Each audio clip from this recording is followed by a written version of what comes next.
How to tell if someone's really a narcissist. Today at queenbeing.com. Hi, my name is Angela Atkinson. That's me. I'm a certified life coach, an author, and a survivor of narcissistic abuse in relationships. You can find me at queenbeing.com, narcissismsupportcoach.com, booksangieWrote.com, and on Facebook. So you think you're involved with a narcissist, but of course you doubt yourself because so often you have this tendency to overreact to, wait a minute, just a minute, just maybe you're not crazy after all.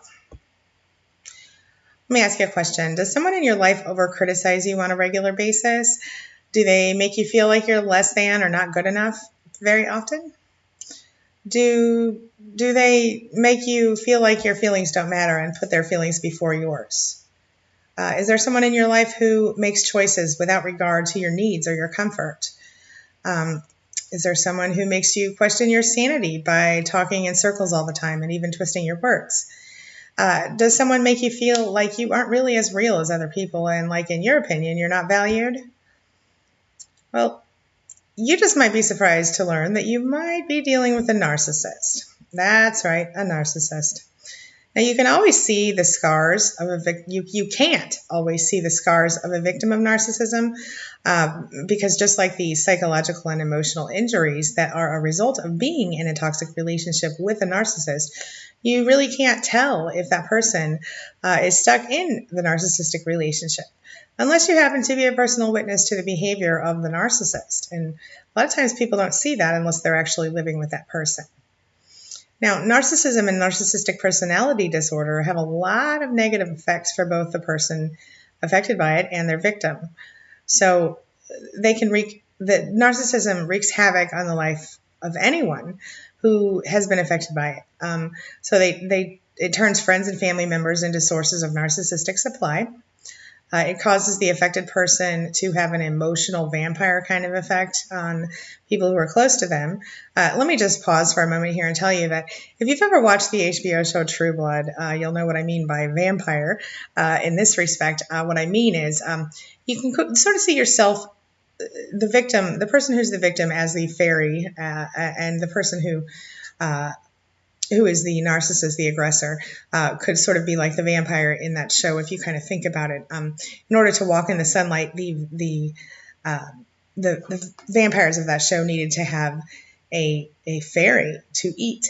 They needed to consume the fairy's light, the fairy's energy, in order to walk in the sun. It's a very interesting way to look at narcissism and the victims that narcissists have. Anyway, your narcissist will most negatively affect his children and his spouse, and of course anyone else who lives in the same space. When they can also directly affect coworkers and classmates, for example. Okay, so narcissists are abusers. This is a thing we have to recognize. They are bullies. They don't even though they don't generally beat their victims, although some of them do, and those are the ones that you've got to get away from immediately. No ifs, ands, or buts about it. You can find a page for resources. If you're being if you're experiencing domestic abuse physically, you need to get help. And go to queenbeing.com for those resources. But anyway, the scars you can't see, those are indelibly etched on the souls of the victims. So people who identify as sources of narcissistic supply often describe life with a narcissist as soul-crushing. It's a kind of overwhelming, all-consuming emotional abuse inflicted on the victims of narcissists, and it's a form of aggression that should also be recognized. Okay, so the devastating emotional scars, they stay there forever. They don't go away. You can't see them, but here's the good news: you can begin to heal them, and that's what I'm here for today.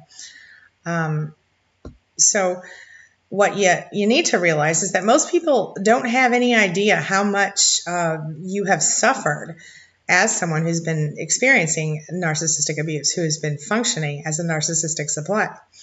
And yet when you do speak up, often a lot of times people will A, believe the things the narcissist says about you to discredit you, or B, they mistake you for a whiner or someone who isn't isn't real serious, because this is the sort of image that the narcissist has given people and yourself of you. So, don't be upset when initially people don't believe you. You're just going to have to keep talking and keep sharing that information with people, okay? The crazy making comes along. This, of course, leaves you confused, blaming yourself for everything that's wrong in your life.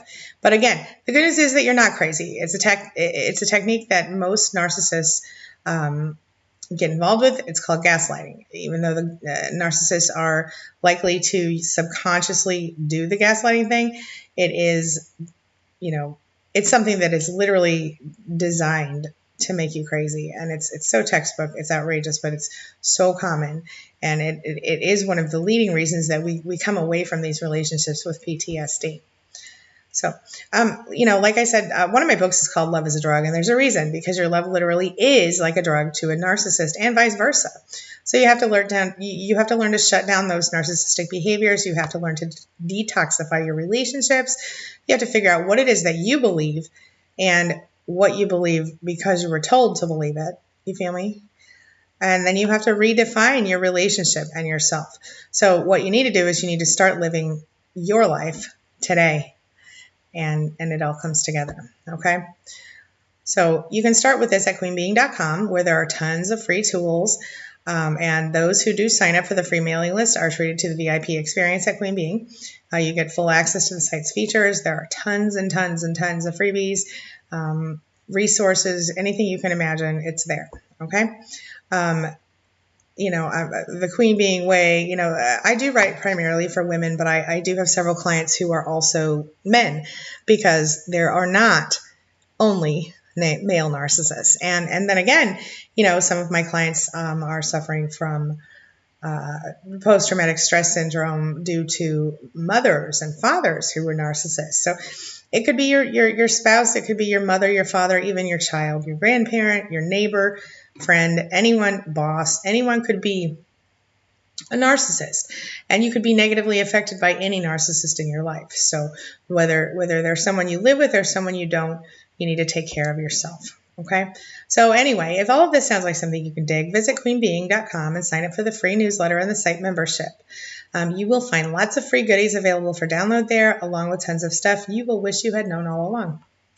So I look forward to seeing you there. Again, my name is Angela Atkinson, and I am signing off for today. Thank you.